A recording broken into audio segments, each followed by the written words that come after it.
Assalamualaikum warahmatullahi wabarakatuh. Ya, kita akan melakukan pembahasan untuk tugas yang kemarin, yaitu untuk uji kompetensi bab pertama ya. Untuk soal pertama kita harus menentukan cara menggunakan mikroskop ya. Untuk cara yang paling tepat yaitu yang pertama kita geser dulu. Ya. Untuk yang pertama yang paling tepat penggunaannya adalah memasang prepara dulu ya. Jadi kita harus memasang prepara dulu nomor 3 ini. Kemudian dilanjutkan dengan meletakkan di tempat yang datar dengan posisi yang pas dulu. Dilanjutkan dengan mengatur cahaya, yaitu ini cerminnya diatur dulu biar nanti tampak terang. Kemudian dilanjutkan dengan mengatur lensa. Lensanya diatur dulu, lensa basic yang dipilih mau pembesaran berapa. Nah, itu sudah selesai, maka baru dilakukan pencarian bayangan menggunakan makrometer dan mikrometer. Kalau sudah, baru kita bisa melihat hasil pengaturan kita, sehingga bayangan nanti akan muncul di tampilan nomor 6 ini. Jadi untuk yang pertama jawabannya itu adalah di yang D ya. Ini jawabannya yang betul adalah yang D. Kita lanjutkan untuk nomor 2. Nomor 2 adalah langkah untuk menentukan kebenaran hipotesis ya. Hipotesis itu dugaan sementara. Nah, untuk membuktikan dugaan sementara itu adalah dengan cara melakukan eksperimen. Nah, jadi kalau nanti eksperimennya itu terbukti, maka hipotesisnya berubah menjadi kesimpulan. Kalau eksperimennya tidak terbukti, maka harus kita buat hipotesis yang lain. Jadi dugaannya itu terbukti atau tidak. Kita lanjut nomor 3. Nomor 3 ini adalah perhatian gambar tanaman yang ditutup dengan kotak gelap. Nah, hipotesis yang paling tepat apa? Di sini kita lihat ada tanaman yang bergerak mendekati cahaya. Maka hipotesis yang paling tepat apa? Yaitu yang A, tanaman bergerak mendekati cahaya. Ini yang paling tepat hipotesisnya. 1, 2, dan 3 ya. Oke, kita lanjutkan untuk nomor 4. Nomor 4 ini agak tidak jelas, tapi masih bisa terbaca. Jika kamu ingin mengetahui pertumbuhan suatu tumbuhan, bentuk penyajian data yang paling tepatnya. Jadi dia ada 3 cara penyajian data. Untuk yang paling tepat agar kita mengetahui suatu pertumbuhan adalah dengan menggunakan diagram batang. Jadi kalau diagram batang itu nanti tingginya bisa kita lihat, pertambahannya bisa kita lihat. Tapi untuk yang tabel ini hanya untuk penyajian data ya. Jadi kalau tabel hanya untuk penyajian data saja. Tapi kalau diagram Venn ini untuk komposisi ya, komposisi. Yang diagram lingkaran juga untuk jenis komposisi ya. Jadi yang paling tepat itu adalah yang C, yaitu diagram batang. Kita lanjutkan untuk nomor 5. Sikap ilmiah harus yang dimiliki oleh seorang pengamat, yaitu tidak putus asa dan selalu berusaha mencari kebenaran. Sifat yang paling tepat untuk penggambaran ini adalah jawabannya adalah ulet. Ya, kenapa ulet? Di sini menyatakan bahwa dia tidak putus asa. Ya, mungkin kalian bingung antara ulet atau optimis. Bedanya, kalau optimis itu dia yakin akan berhasil. Jadi makanya dia berusaha yakin akan berhasil, melihatnya ke depan. Tapi kalau ini kan ada kata tidak putus asa, gigih ya. Gigi, semangat, maka itu masuknya ke dalam ulet. Jadi jawabannya yang paling tepat yang A ya. Nomor 6. Di bawah ini merupakan hasil pengamatan kualitatif ya. Jadi untuk pengamatan ada 2, kualitatif dan kuantitatif ya. Untuk pengamatan kualitatif ya, itu kata kuncinya adalah dia hanya bisa dilihat dengan panca indera. Kemudian kalau yang satunya lagi kuantitatif, itu kata kuncinya adalah bisa diukur ya. Bisa diukur atau bisa didata menggunakan alat ukur ya. Kita lihat yang A, suhu lingkungan. Suhu itu diukur, makanya muncul 29 derajat, maka dia kuantitatif. Tekanan darah juga ini bisa diukur dengan alat ukur, kuantitatif. Warna daun ini tidak bisa diukur, jadi dia jawabannya yang C. Sedangkan untuk lebar daun juga bisa diukur, ini ada ukurannya, maka dia termasuk kuantitatif. Kuanti ya. Oke, kita lanjut nomor 7. Panjang sepotong kayu adalah 2 meter. Perhatikan di sini Mana yang merupakan besaran? Jawabannya yang besaran adalah yang C, besaran panjang. Jadi ini adalah besaran, yang panjang ini besaran. Kemudian sepotong kayu ini adalah objek. Kemudian duanya ini ya. Oh, ini saya tulis di sini aja. Ini objek pengamatan. Kemudian meter ini tadi adalah satuan. Terus dua ini adalah nilai pengukuran. Ya, jadi harus tahu mana yang besaran, mana yang satuan, mana yang nilai. Kita lanjut nomor 8. Pernyataan yang betul, kumpulan besaran pokok ini sudah dijelaskan. Nah, besaran pokok berarti adalah yang mana? Yang kecil. Panjang, masa, bukan. Yang besaran pokok adalah B ya. Ini besaran pokok semua. Nanti dilihat lagi di tabel besaran pokok. Ya, nggak bisa menjelaskan. Nomor 9, besaran panjang. Besaran panjang itu meter, cari yang meter semua ya. Ini yang meter adalah yang ya. Ini kilogram salah, gram juga salah, ons, gram salah juga. Gram itu punyanya massa. Nomor 10, volume. Nah, ini jawabannya adalah yang D ya.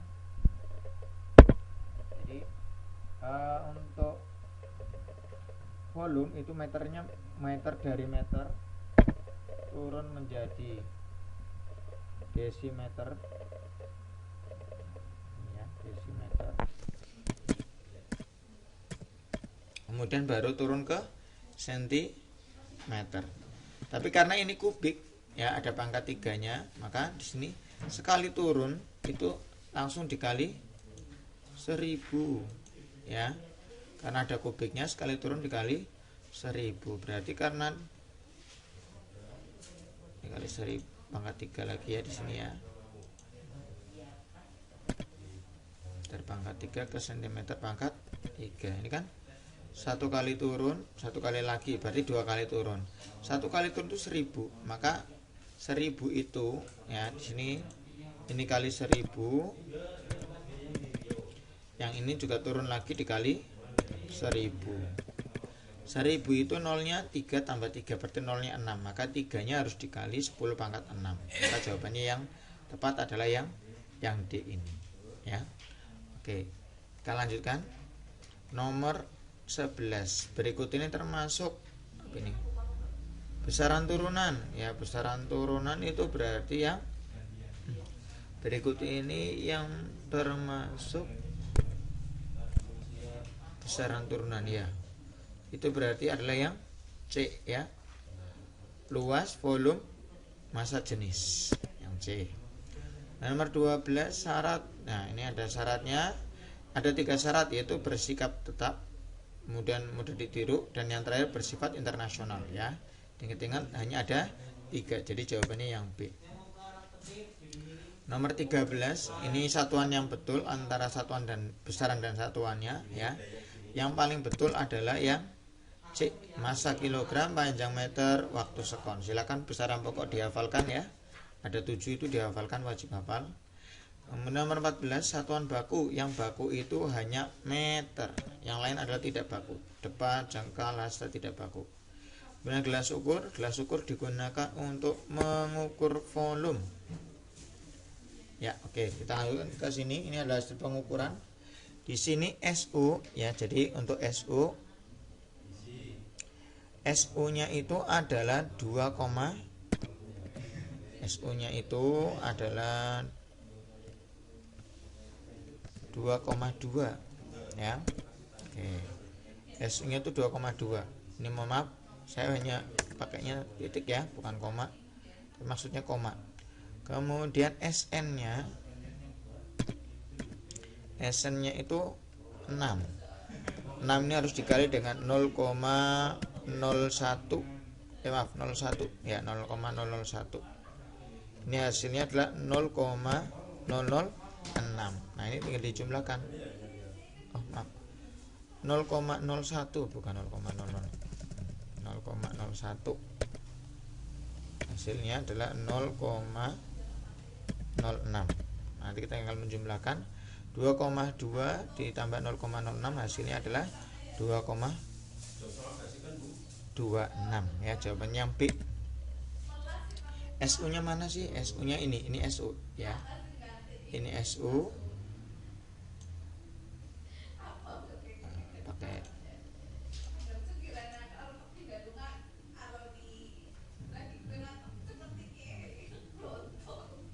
ini SU di sini ya, ini SU nya yang 2,2 ini kan 2, 2,1, 2,2. Ingat SU itu yang di depannya 0 persis ya. Ini SU nya di sini. Kemudian SN nya ini yang lurus, ini 6 nya ini 6 ini kan ada pasangannya ya. Oke, nomor 16 selesai. Kita lanjut nomor 17 kita harus menyeimbangkan, ini kan timbangnya seimbang ya. Di kiri ini ada 350 ditambah dengan 1400, hasilnya berarti berapa ini? 1750 ya. Kemudian di kanan ini ada 1 kilo. 1 kilo itu 1000 gram ya. Ingat-ingat 1 kilogram itu sama dengan 1000 gram. Jadi di sebelah kiri sudah ada 1700, di sebelah kanan baru ada 1000. Nah ditanyakan, ini 1000-nya kan ada tambahannya, ditambah ada P dan ditambah ada Q. Nah yang ditanya P dan Q nya berapa. Kalau ini udah 1750, ini udah 1000, berarti kan selisihnya kekurangannya adalah 750 ya. Jadi P dan Q ini harus 750, maka cari di sini yang jumlahnya 750. Yang 750 adalah yang D. Oke. Lanjut nomor 18. Mengukur diameter cincin yang paling tepat itu menggunakan jangka sorot. Diameter ya. Oke. Kita lanjut untuk nomor 19. Di sini yang diketahui yang pertama ya, yang pertama kita punya besaran massa. Massanya berapa? Massanya adalah 8,4. Oh maaf, ini massa jenis. Massa jenis itu rho ya, rho-nya pakai P ya. Rho-nya itu 8,4 ya. Kemudian di sini kita punya tabung, di sini ada volume 50 ml. Volumenya 50 ml ya. Oke. Sudah, yang ditanyakan berapa masanya, maka kita pakai persamaan. Rho sama dengan M dibagi V. Ingat-ingat ya, dimasukkan. Masanya dicari, ini kalau kita rubah berarti M itu sama dengan Rho dikali V ya. Nah, ini dikalikan, berarti 8,4 kali 50 hasilnya adalah 420 ya. Di sini berarti M nya sama dengan 8,4 dikali 50. Ini hasilnya adalah 420. Karena di sini menggunakan gram, rho-nya ya, rho-nya ini kan pakainya gram. Satuannya ini gram per centimeter kubik ya. Maka di sini 420 ini adalah satuannya adalah gram ya. Tapi di sini kan dimintanya kilogram, berarti kita harus menaikkan. 420 itu berapa kilogram? Ya 420 gram itu adalah sama saja dengan 0,420 kilogram. Jawabannya yang tepat adalah yang D. Nanti dipelajari lagi ya hitungannya. Kemudian terakhir untuk mengukur panjang meja satuan jengkal ya, contoh kalau pakai jengkal berarti itu adalah yang tak baku, berarti jawabannya yang B ya. Oke, sudah selesai, silakan dipelajari lagi, kemudian dihitung jumlahnya berapa. Jangan lupa kirimkan jumlah betulnya berapa ke Pak Eko ya. Betul berapa dikirimkan Pak Eko, silakan dikoreksi secara jujur. Selamat belajar. Wassalamualaikum warahmatullahi wabarakatuh.